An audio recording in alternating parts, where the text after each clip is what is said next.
What you're about to see is going to blow your mind. Sam Hyde, about a year ago, exposed something about the ADL that changes everything that really we knew about how these institutions operate. And he claims that a music group, AVLAV, paid the ADL $5,000, not to support their cause, but to stop being called Nazis. $5,000. Now, that's a price to make the attack stop. But here's where it gets really wild. While Hyde's telling this story about paying the ADL to avoid Nazi label, there's Nick Fuentes, before his beef with Candace Owens a year ago, how the ADL really is systematic about their implementation of attack and how they're able to just track everything and they're able to use that against everybody that they want to at any time for as long as they want. Let's get right into the video. Subscribe, like, hit that notification bell, stick all the way to the end. You don't want to miss this. Run it. But you remember when we got canceled, AVLAV donated $5,000 to my AIPAC person. What's the other one? The ADL. Oh. What? They were, you remember they tried to cancel all the musicians that worked with us, and John Mouse was the only one who didn't call us Nazis. I do remember that. AVLAV, in order to keep having a career, they sent $5,000 to the ADL. Why the ADL? Just Brazilian. Is AVLAV Brazilian? No, because they were going to be to not be called Nazis. That's the price to not be called Nazis. Can you type in AVLAV ADL? I'm going to send $5,000 to the ADL now too. And then I think they broke up or something. Maybe they're back together. Who knows? I saw them. You saw them playing? No, I saw them at Oh, they came to a show? I went to go see them at Narrowhead. Oh. I ran into them at Narrowhead. Interesting. Concert. Think about how crazy that is. The band AVLAV had to pay the ADL $5,000 to keep them from slandering them. $5,000 just to say, we're not Nazis, like we're not gonna call them Nazis, we're just gonna leave them alone. Pay us $5K so we don't call you Nazis. That's how impactful the ADL's words are. That's how important it is that people don't look at you as Nazis or anti-Semitic or whatever. I mean, now things look like they're changing, but the roots run deep with this one, man. The two nice brothers. Yeah. And then Steve, I said I was mad at them. AVLAV, maybe donation. Who'd you hear that from?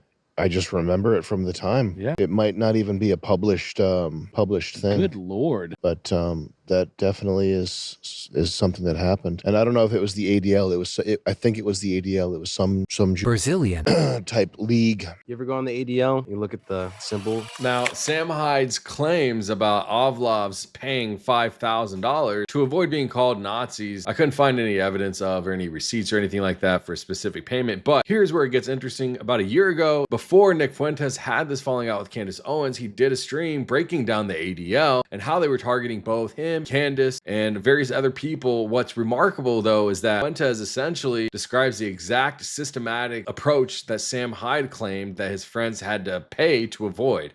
Now, you're about to see Fuentes lay out what he calls institutional warfare, how organizations coordinate attack, escalate pressure, and systematically target anybody who doesn't fall in line with their agenda. Whether you agree with Nick Fuentes or not, politically or otherwise, he's describing and documented organizational behavior that we can verify from political agenda adjacent parties that are pushing in all narratives, in all fields of life, and in all places where people are doing business. So watch how Fuentes breaks down the escalation pattern, the coordination between organizations, and what he calls directly a protection racket. And ask yourself, someone have to pay $5,000 to stay off a target list? Let's see Nick explain how the institutional machinery works. Run it. ADL is clapped back after Candace Owens ate and left no crumbs, and I stand. They wrote an article. I did a stream 2 days ago, just 2 days ago. I did a Rumble stream about Candace Owens and her war, how she's trying to call out America fighting wars for Israel. I'm not going to say her war against the Jews. That's not going to do her any favors. I just can't. The problem is I have no filter. I have been without a filter for so many years. I've been banned from everything for years. So I literally have no filter. So I don't go on a stream and say, oh, Candace Owens is at war with the Jews. And then, okay, back to reality. The ADL is like, Nick Fuentes said she's at war with the Jews. That's probably not a good thing to say. And I'm like, damn it, forgot people don't talk like that. ADL did a big hit piece on Candace Owens because I liked her show. I responded positively to her show and made some funny remarks. So now they're attacking her for what I said. I'm sorry. I'm sorry, Candace. I didn't mean to get you in trouble. I'm sorry, Candace. I didn't mean it. I'm just trying to help. So let's start with this. So first of all, it's weird. Candace Owens hasn't streamed in 2 days. What's going on with that? Does anybody know why she hasn't streamed in 2 days? Because 3 days ago, she did her big debate with the rabbi, where she wiped the floor with him, and she's really just at odds with the Jewish community now. And I don't want to describe it that way because I don't want to get her in trouble, but that's just what it is. She's at war with Rabbi Shmuley, Rabbi Barkley, Dave Rubin, ADL. And that's the nature of it. You can't dip your toe in this world. And what I mean by that is my entire life, this has defined my adult life. This has defined my career because I talk about Jewish power, I talk about the Jewish lobby, I talk about the Israel lobby. And the thing is, there is no degree of how public you are about it. There's no degree of how fanatical you are about it. If you are not absolutely subordinated to the Jewish lobby, it's a full spectrum attack on you. Full spectrum war by the whole Jewish community. And what I mean by that is, if Candace Owens goes out and implies, like she did 5 or 4 months ago, that the Palestinians are victims too, you can see how this is now snowballed. Candace Owens, I think she said after the aftermath of October 7th, she said, well, I'm against genocide, period. I don't like seeing Palestinian children killed. I don't like seeing Israelis killed. That remark has now snowballed into what this is now. And you could go back even a year before, where she didn't disavow Kanye. She didn't support everything he said. She didn't even support him outright. She said, well, he didn't say kill all Jews or something like that. It was like the most tepid defense, although that was a big deal given the gravity of what he was saying at the time. So you could even go back further, but this latest saga really starts just 4 or 5 months ago when she said, well, I don't think Palestinian children should be killed. I don't think Israelis should be killed. And that's how it started, this latest part.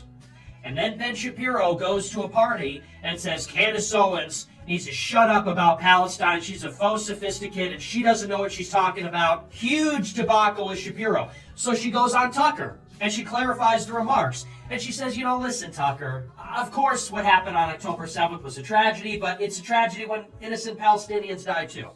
She goes on maternity leave for a couple months. She comes back and she says, hey, pornography is a scourge and we have to look at who's running the porn industry. All the Jews attack her. They say, oh, this is anti-Semitic because Jews run the porn industry. Then Rabbi Shmuley comes and attacks her. Then Rabbi Barkley comes and attacks her. Then Dave Rubin says they're not friends anymore. Then the ADL comes after her. Mediaite comes after her. And all she said at the beginning, she's not as extreme as me. She hasn't said a fraction of what I said. Not a fraction. Not a quarter. Not a tenth. She has not said a small fraction of what I've said. She doesn't, I don't know what she believes, but I don't think she believes a fraction of what I believe on this subject. All she said was, it's a tragedy when the Palestinians die also, and it snowballs. And that's because, as I said, you could be as public about it as you want, you could be as measured in your remarks, you could be as moderate as possible, you could give the most conservative position on this, and by conservative, I don't mean like ideologically conservative, I mean the most cautious. Like you could say, for example, at the minimum, they shouldn't get foreign aid, or, Palestinians shouldn't die. At the minimum, you could say the minimal thing, and it will inevitably snowball, because what they're after is capitulation. If you're in private saying this stuff, they need you to stop. If you're in public saying it, even a little bit, they need you to stop. If you don't stop, they just escalate the attacks. If you go out and say there's an equivalency between Israelis and Palestinians, they say, oh, well, maybe she doesn't understand, but you take it back, right? And she goes, well, no, I'm not going to take it back. And then they go, well, you're a fucking idiot, and you're an anti-Semite. And she goes, well, no, I'm not an anti-Semite, and I'm not an idiot. Like, I'm entitled to my opinion. So then the rabbis come in. Candace Owens, horrible anti-Semite. She's been in this pattern of behavior for years. And so it's this escalation. If you don't back down, they escalate the attacks. If you defend yourself, they escalate the attacks. If you defend yourself from those successive attacks, they escalate the attacks.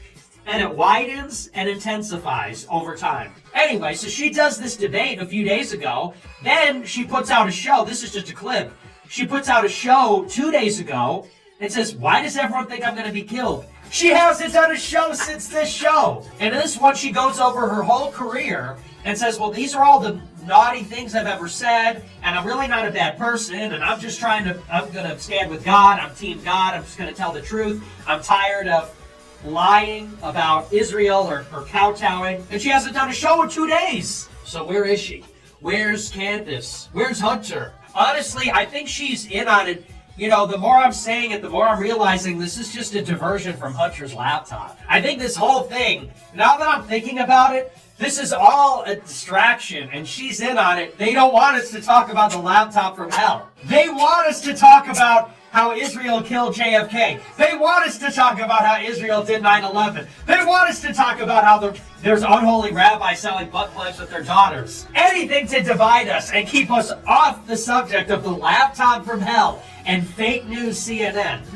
No, I'm kidding, of course. But so anyway, so she hasn't done a show in a couple days. I was going to watch it yesterday or today, but she hasn't done one. So then I did a review of her stream a couple days ago. I was very positive about it. And the ADL publishes an article from Media Matters about it. So it's Media Matters, ADL, Mediaite, they're all working together. It's not a conspiracy, though. ADL, Mediaite, and Media Matters, which are all different groups, they're all working together, but there's no conspiracy here. Even though by definition that's what it is. ADL tweets today, white supremacist and Holocaust denier Nick Fuentes is praising Candace Owens' vitriolic anti-Semitism. It's hardly surprising, but it does set off alarm bells. When bigoted people come together to push an anti-Semitic agenda, it adds fuel to the fire of hate. What the fuck does that even mean? What the fuck does that even mean? When racists come together to be racist, it adds fuel to the fire of racism. This is great writing. Remember, Jews are so powerful because they're smart, because of their high verbal IQ. And this is really well written. Anyway, so this is Media Matters. It says, Candace Owens has been singling out Jewish people for attack in recent weeks. She recently liked a post that asked a rabbi she is feuding with whether he is drunk on Christian blood.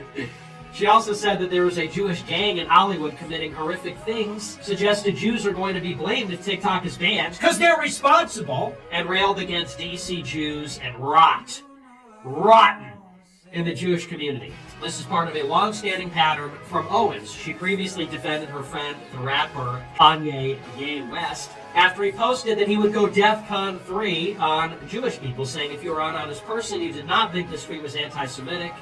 In 2019, she said if Hitler just wanted to make Germany great and have things run well, okay, fine, I have no problems with nationalism. Which, by the way, once you're on their list, every time they write about you, they just give the greatest hits. It doesn't matter who you are. Like I said, this is just how it works. If you are branded an anti-Semite, if that label is given to you, then anytime anyone writes an article about you, you get the preamble, where before they can say a word about you, they have to go through every naughty thing you've ever said. Candace Owens, who 5 years ago said, if Hitler wanted to just make Germany great, well, fine. And then they can begin the real story, right? But that's how this works. It's literally, they're merchants of smear. And not just because, merchant is an anti... Merchants of smear is an understatement. If you've been watching this channel, you've seen that I've showed so many times how much money that AIPAC and pro-Israel lobbyists in the political atmosphere in the United States have poured money into lobbying against any politician that is not backed by AIPAC. That is just insane to me, that we have money set aside, let alone $100 million in AIPAC to combat anti-AIPAC, not even anti-AIPAC, just people that are not for AIPAC, that are not represented by AIPAC in some fashion. That is insane. Think about how crazy that is. If you haven't seen the Thomas Massey interview with Tucker Carlson and Nick Fuentes, you've got to check out my most recent clip. I'll put it at the end screen. Anti-Semitic trope, but because they truly traffic in libelous rumors. They truly traffic in labels and slander. And it is a racket. It is like a protection racket. Like, that's how the mafia works, where the mafia comes to your business and says, hey, you need to pay us every week or every month, otherwise we will blow up your business. And so everyone pays their tribute. Everybody pays their their tax.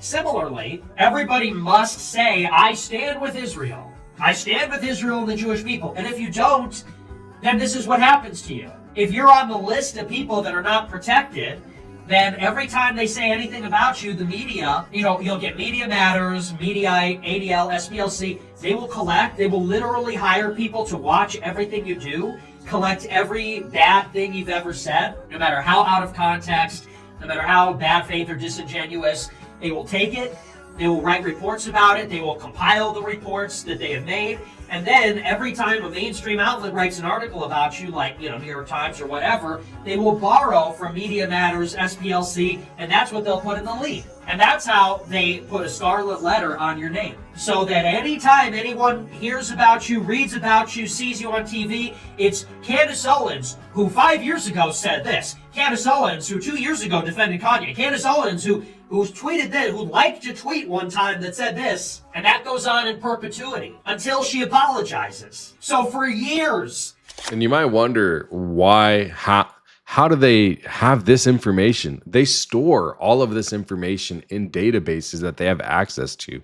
Everybody who said anything anti-Semitic, anybody who's defended anything or anyone of any highly regarded anti-Semitic in a public pervade atmosphere. It's just a little crazy to me that that's where we are at with this, is that this is very indicative of Israel Mossad type of ingenuity, because it really shows that they're being extraordinarily systematic about everything that they do. People will be conditioned to hear white supremacist Candace Owens, anti-Semite Candace Owens, who one time said blah, blah, blah. Well, today she did this, or today she did that. That's how it works. That's how they get you. And that's how they delegitimize any voice that is not pro-Israel. Owens' commentary caught the attention of notorious anti-Semite Nick Fuentes, who said on his show that she has been in a full-fledged war against the Jews. Fuentes is a white I like, by the way, how I'm literally praising a black person and they call me a white supremacist. I'm literally on team black girl, and they're like, well, but black girl has a white supremacist supporting her. She's black! How am I a white supremacist if I'm like, I love this person, she's a hero, she's sacrificing a lot, she has my admiration? How many black people do you have to support before they stop calling you a white supremacist? Fuentes is a white supremacist leader who attended the deadly Unite the Right rally in Charlottesville, called for a white uprising to install Trump as a dictator. Let's fucking go. Generated a lengthy list of bigoted statements, including his recent exhortation for Jews to get out of America. He is also a Holocaust denier. Goated resume, by the way. Goated resume. Put that on my LinkedIn. In November, just days after announcing his 2024 run for president, former President Trump dined with Ye and Nick Fuentes. A sampling of his praise for Owens is found below. Candace Owens has been on a tear lately. She has been in a full-fledged war against the Jews. She's gone full 88. This is the face of total Jewish defeat. She won. I love that. I love how all the Jews have to watch this show. This is the face. No, but this is the face of a total Jewish defeat. We have to stand. Go off, girly. We fucking got your back, Candace. Eat them up. They're filth. It's very striking appearance. I love it, bitch. Let me know in the comment box down below. Do you agree that this has to be done? That someone has to pay $5,000 to stay away from the limelight of the ADL's public desecration, public defamation, public persecution? This is not, even though this was a year, this is like a year, 2 years ago during COVID, whatever, it's still happening and they're still paying for it to happen. If you don't like that stuff, hit that subscribe button, follow the movement. I'm all about America first. It's your boy Dank. They call me Danks on Lock. Yeah. They call me Danks on Lock.